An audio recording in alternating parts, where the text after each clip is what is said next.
This whole immigration crisis is phony baloney. Okay, this is purely the result of our diabolical actions in the Middle East. Okay, no question about it. It's a totally unnecessary crisis, and these people were probably better off staying close to home, so hopefully the conflict will be over and they could be repatriated. But then suddenly, after several years of this, all of a sudden, I think the powers that be found it beneficial to put pressure, particularly on the Europeans, to get more of the auxiliary troops out of NATO to get involved, that they unleashed this refugee crisis on them, and now it's coming to the United States as well. So I think that's part of it, and clearly, they're going to use it as an excuse to infiltrate terrorists in here to perpetuate that whole problem. Well, the Syrian refugee crisis would be over tomorrow if the money stopped flowing to al-Nusra and ISIS and all the other terrorist groups that have been funded by the United States, by the Kingdom of Saudi Arabia, by the United Arab Emirates, and by Turkey throughout this entire war. This war was imposed on Syria. You have to understand the Syrian war would have been over in 1 week if it weren't for the intervention from outside. This is not a civil war of Syrians fighting Syrian. These are foreign fighters coming into Syria and just tearing it up. And it's been going on. And this war could end. I mean, they often will say on TV, they'll say 250,000 Syrians are dead. And then they say as if this is somehow Assad's fault. No, it's the fault of the people who've been keeping the war going, sending more weapons. And everyone knows, by the way, that Turkey is the primary supporter of ISIS. I mean, it's been proven that the oil is going across the Turkish border, the oil that's being sold. Furthermore, weapons are going across. And how's it been proven? I mean, the Russians have shown us on satellite video. Now, and I point out, this is a desert. There's no trees. There's no clouds. Okay? This is perfectly well known by the United States and everybody else what's going on, yet we allow it to happen all this time while bad-mouthing it at the same time. It's total phony baloney. It's completely manufactured. And I must say, and so all these people are fleeing their country, and frankly, a lot of the refugees in Jordan, mind you, are actually being forcibly removed from the country against their will. The Free Syrian Army is forcibly escorting people to the border where they're then met by the Jordanian army and then taken to these refugee camps. And these UN refugee camps, they sound pretty awful. They have big fences around them. The only way you can leave is if you join one of these terrorist groups, and then they'll escort you back into Syria, right? So, I mean, these refugee camps are not nice places. And it's fences around them. Sometimes they'll have girls as young as 8 or 9 getting married just so they can get out of them. I mean, the conditions in these refugee camps that are being maintained by the United Nations and other international bodies are just horrendous. And no one's... What? The United Nations doing horrendous things? No. Oh, hold on. We're speaking with Caleb Maupin. We got to take a break. And we've got 2 more segments with him. So come right back. We'll be right back just after this. Well, all right, good friends. Welcome back. I hope you're enjoying tonight's show. We're getting 2016 kicked off with a bang. Christoph Lehman will probably be with us next week, and Allison Weir from If Americans Knew will be joining us soon, too, in the next week or 2. So we're going to keep the home fires burning here. John Walsh just gave us a great interview, and Caleb Maupin, a relatively new guest on the show, but we're going to have Caleb on a lot more. He's a fellow New Yorker, hardworking, young guy. I can say that at my age. He's got a new book. I urge you to look it up. You can I'm sure you can query it. The Israel Lobby and the Financial Crisis, Satan at the Fountainhead. And I'm starting to read the book myself, so we'll be able to get into detail with Caleb on that in future episodes. But Caleb, one of the reasons I asked you to come on the show tonight is because, I hope most listeners are familiar with, there are 2 big factions within Islam, main factions. There are a number of factions, but the probably 2 largest schools of Islam are the Sunni branch and the Shia branch, and the Sunni branch being that which is dominant in Saudi Arabia, where Mecca is located, and the Shia branch being dominant in Iran, actually a Persian country, and also places like Iraq. And in my view, it seems to me that overall, especially through Saudi Arabia, the Sunni branch has gotten quite craven, decadent. They don't seem to support their fellow Muslims vis-a-vis the plight of the Palestinians, whereas the Shia branch has always felt a little inferior, going all the way back to the early days of Islam, and they've had their fights, literally death matches, and they are predominant in places like Iran, and they haven't kissed the butt of the Western imperialists, far from it. And this is causing a great deal of tension now, especially in Saudi Arabia with the new regime. Can you talk to that and how they just killed this very, very popular Shia cleric? Yeah, well, Namir al-Namir is the top Shia cleric in Saudi Arabia. And you have to understand that, because the Saudi monarchy is Sunni, that in Saudi Arabia there is real oppression against people who practice Shia Islam. There's laws that they can only work in manual labor. They're not allowed to get higher education. Shia Muslims in Saudi Arabia, almost all of them are oil workers because there's no other job they're allowed to do. So the oil fields, the people actually doing the labor, refining the oil and such, they are Shias. And because of this dichotomy, there's a lot of resentment among Shia Muslims in Saudi Arabia. They feel like they're second-class citizens. They're just treated very badly. And so they tend to not like the Saudi monarchy. And the leader of the Shia community was this guy, Namir al-Namir. And during the Arab Spring, he led a whole bunch of protests in Saudi Arabia. And they were peaceful demonstrations, and he was arrested. He was never given a lawyer. He was never given a chance to appeal. And just the first day of the year, January 1st, the Saudis beheaded him, from what I understand. And the response was an uprising among the oil workers in Saudi Arabia. There was uprisings in Lebanon. There were buildings burned in many countries, in Yemen and elsewhere. People were just furious about this. And in Iran, the Iranians actually took over the Saudi embassy and lit it on fire and burned it to the ground. So this was a huge provocation. I mean, it would be almost like, like the Catholic Church, their main bishop in the U.S.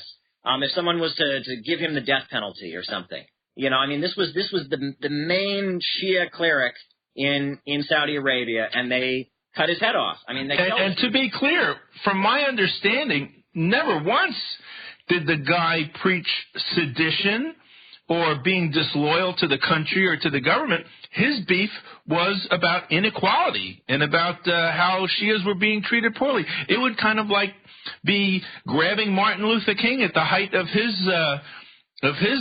time and giving him a death sentence and cutting his head off, I think. Right, and I mean, Saudi Arabia has very, very strict laws, and so any activist or anyone who's criticizing the government in Saudi Arabia has to be extremely careful about what they say.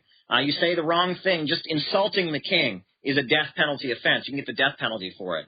And the other thing that I think that people need to keep in mind, when we talk about Sunnis and Shias, you can have never entered a mosque in your life, but if you're from a certain neighborhood and you have a certain last name, you're considered to be Sunni or you're considered to be Shia. It's kind of like in Northern Ireland. If you're from a certain neighborhood, you're Catholic, or if you're from a certain neighborhood, you're Protestant. It doesn't matter. It's not about what you actually profess.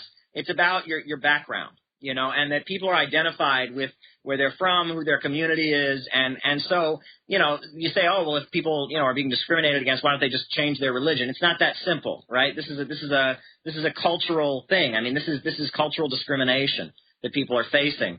And it's pretty brutal. And, it was just at the beginning of December, they had slaughtered 1,000 of the Shia Muslims in Nigeria. The U.S.-aligned regime in Nigeria went out and killed 1,000 Shia Muslims and has taken the head Shia cleric in Nigeria into military detention, and no one knows where he is, and he still hasn't been heard from. He could be dead. We don't know. And over 1,000 Shias in Nigeria were killed. So this is just a pattern, and it's ongoing. Meanwhile, by the way, do we see it happening the other way around? Do we see in Shia countries, dominated countries, them rounding up Sunnis and killing them?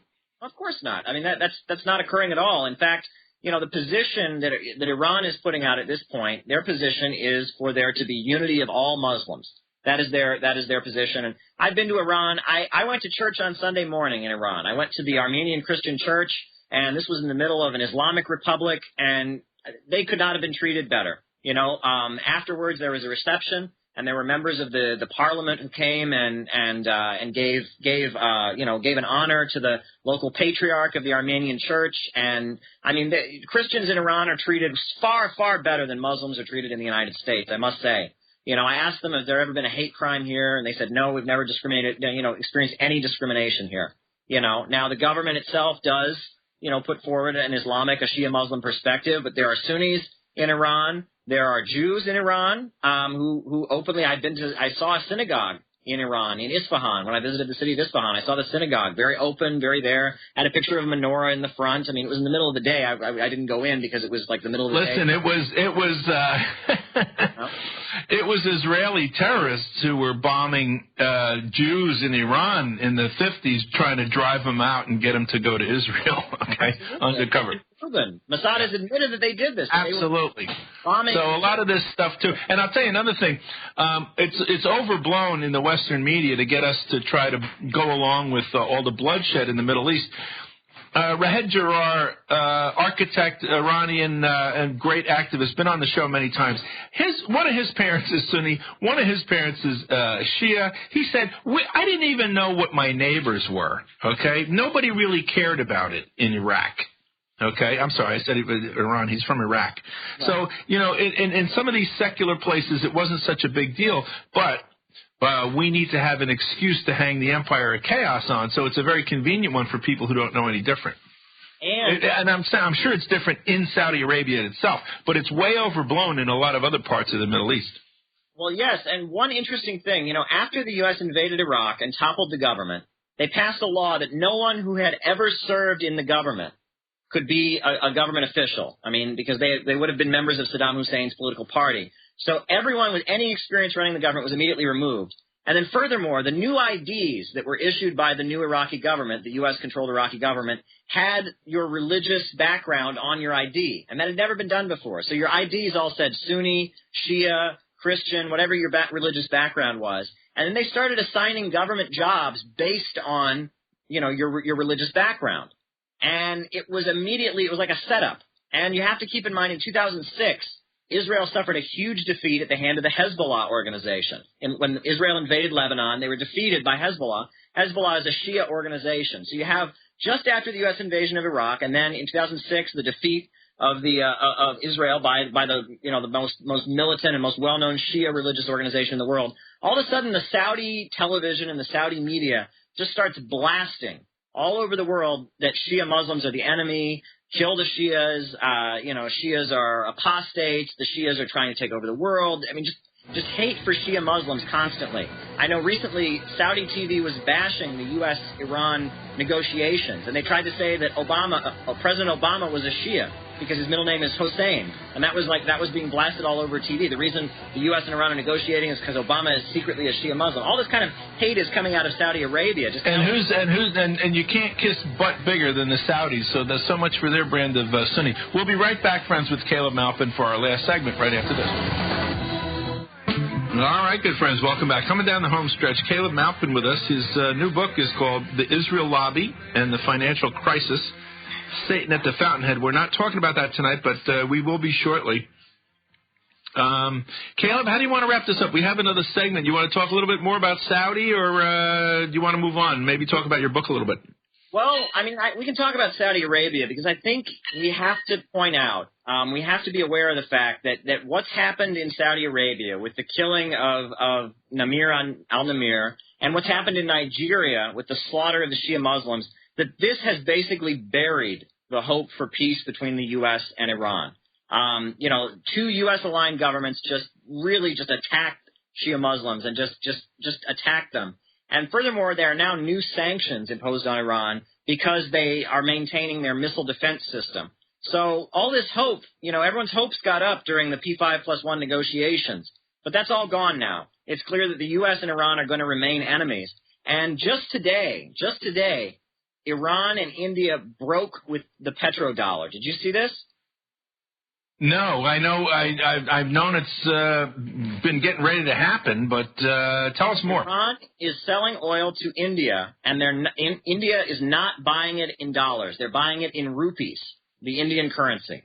And this is a huge, huge breakthrough. Oil is being sold not in dollars. And this is a big blow to the Wall Street oil corporations. For a long time, OPEC, they have maintained that oil must be sold with the dollar. And now Iran is not following that. And India, interestingly, is also not following that. And that's a huge blow to the empire, that you can buy oil without dollars. Well, thank you for letting us know that. I did not see that. And of course I didn't see it, because if you're relying on Western media, why would you see something like that? What did you find out about it? It was being circulated in Russian media. Russian media was making a big deal out of it because oil is very important. Russia is a leading oil and natural gas exporter. And Russian media was circulating this today and pointing out it just happened. The petrodollar is no longer the only currency that oil can be sold in.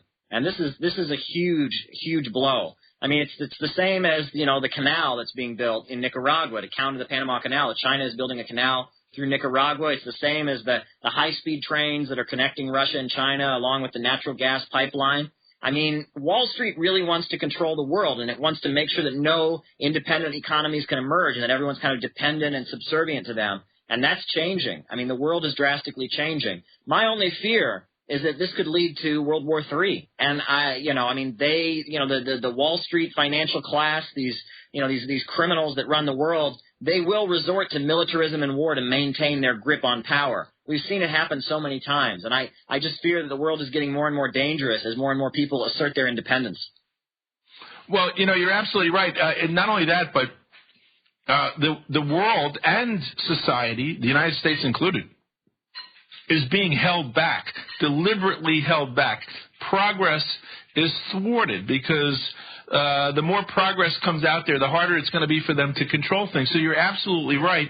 Why isn't there another canal through Central America by now? Why isn't there a high-speed rail that, it's going to go from China to Madrid by the time they get done with it? How come the West didn't invest in stuff like this? Because they don't want it, because it's harder to control. You got a rail system like that, well, suddenly the whole maritime situation, which is dominated by the United States, Great Britain, countries like that, is not going to be quite as important, is it?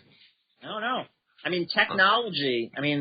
Technology can really advance. It's being held back by the fact that in the U.S. it's all about money and it's all about profits, and the economy is centered around making these Wall Street guys richer and richer. But in countries where that's not the case, and you have kind of more of a societal controlled economy like you have in Russia and China and places like that, they're making huge feats of technological innovation. It's kind of amazing. I mean, there's no reason for technology to be where it's at in the U.S. I mean, we're inventing all kinds of new bombs and drones and weapons, and we're also, on Wall Street, they've got all kinds of tricks like derivatives and all kinds of complicated ways to make money. But in terms of actually taking care of people, things are really laxing. But you can see in this other poll that's emerging in the world economy, they have a very different orientation. They're much more collective, and they're much more concerned about each other. And this is escalating. It's heading toward a situation. I feel like, we're living in a period almost very similar to the lead up to the Second World War in a lot of ways, because there are polls emerging in the global economy, and there are certain forces that are really trying to push us into a big confrontation. And it's I think it's a little more like the lead up to the First World War, actually, where Germany was emerging as a major technological power, and their military, which was always pretty strong on the land, was emerging as a great naval power. And the British wanted to nip them in the bud before they got too strong. I think now it's China and the return of Russia, and the fact that those two countries are waking up and saying we're getting sick and tired of trying to play ball with these crooked, these crooked Americans and British and so forth, and they're deciding to cooperate with each other. Ray McGovern, the CIA analyst, Russia analyst, speaks Russian, briefed presidents.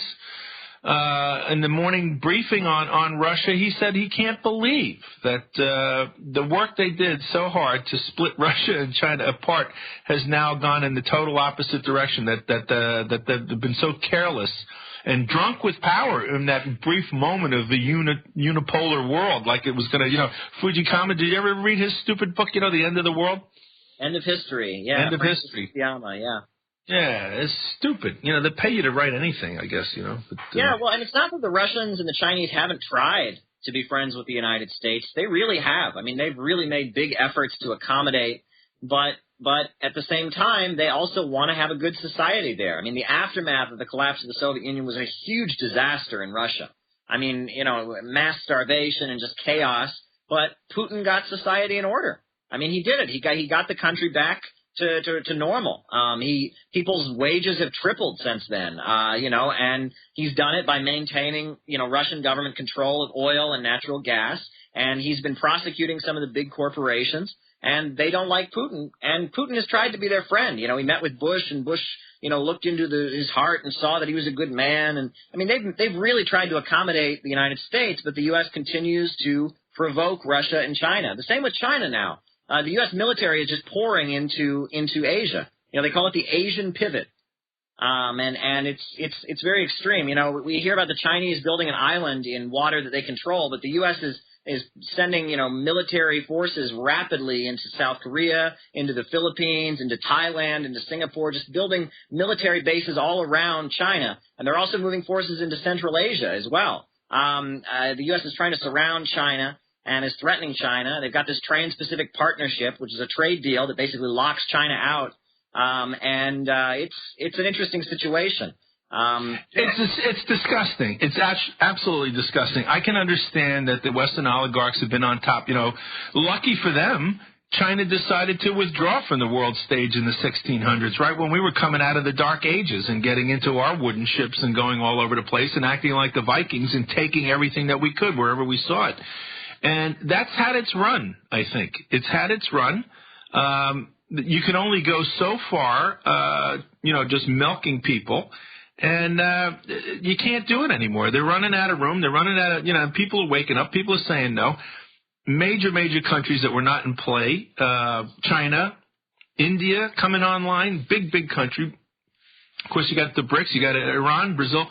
And Russia was a factor before, but not a capitalist factor or a somewhat capitalist factor. What about how you mentioned at the end of the Soviet Union, the disaster in Russia that occurred was no accident, right? We sent the wrecking crew in there with this bogus free market stuff, didn't we? Yeah, Jeffrey Sachs, who is now considered to be this great economist out of Columbia University, he is responsible for the death of millions of Russians. I mean, in terms of what he did in that country, just presiding over the privatizations. I mean, they just, it was like everything was just pulled out from underneath all the Russian people in a matter of days or something. I mean, it was just mass starvation over the country. I mean, it got to the point that some of these corporations, these private corporations, they were not even paying taxes because they had bigger armies than the actual military. Right? And Russia was just completely destroyed in the aftermath of the collapse of the Soviet Union. And you add on top of that in Chechnya, that separatists who were being funded by the CIA were just bombing the country and tearing it apart. And Russia was just having a really, really bad time. And so Vladimir Putin emerges as a figure who's trying to, bring the country back together, trying to bring some order and stability to the country. And he puts some of these, these wealthy oil capitalists, he puts them in jail. And he gets the economy in order. And he's not doing it because he's a communist or a Marxist or anything like that. He's doing it because he likes Russia. And he wants people to be able to walk the streets at night without the fear of crime. It's interesting. Bill Bradley, I saw Bill Bradley, the former senator from New Jersey, speak. I campaigned for him in '88. Yeah, and he was describing, he went over to Russia recently, and he was saying that it was like, the aftermath of the Cold War, it was a winner-take-all situation. And furthermore, the U.S. promised that NATO wouldn't move any further east, and NATO continues to expand. And so there's a military threat against Russia. The country was destabilized, and so now Putin has emerged as a force of strength in the region. And this is an educated country. This is a technology country.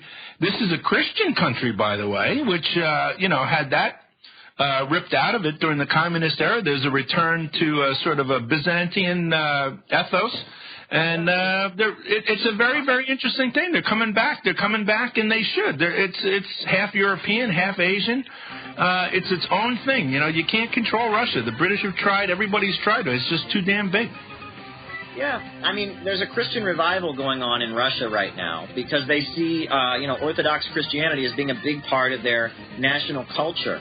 And it's interesting, Orthodox Christianity has kind of evolved. It was tolerated during the time of the Soviet Union, but it wasn't really promoted, and it was suppressed if it ever became, problematic or was really questioning the leading party. But then now there's kind of a new kind of thing. A lot of Russians really admire Stalin.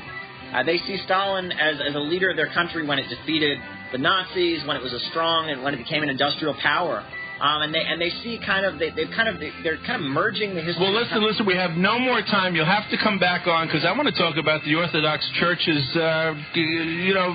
push for new banking and getting rid of usury. But that'll be another show. Caleb Maupin. All right, friends, we'll be back next week. Bibles for America is offering absolutely free a unique study Bible called the New Testament Recovery Version. The New Testament Recovery Version has over 9,000 footnotes that explain what the Bible says verse by verse, helping you to know God and to know the meaning of life. Order your free copy today from Bibles for America. Call us toll-free at 888-551-0102 or visit us online at bfa.org. This translation is highly accurate, and it comes with over 13,000 cross-references, plus charts and maps and an outline for every book of the Bible. This is truly a Bible you can understand. To get your free copy of the New Testament Recovery Version, call us toll-free at 888-551-0102. That's 888-551-0102. Or visit us online at bfa.org. You are listening to the Logos Radio Network. LogosRadioNetwork.com.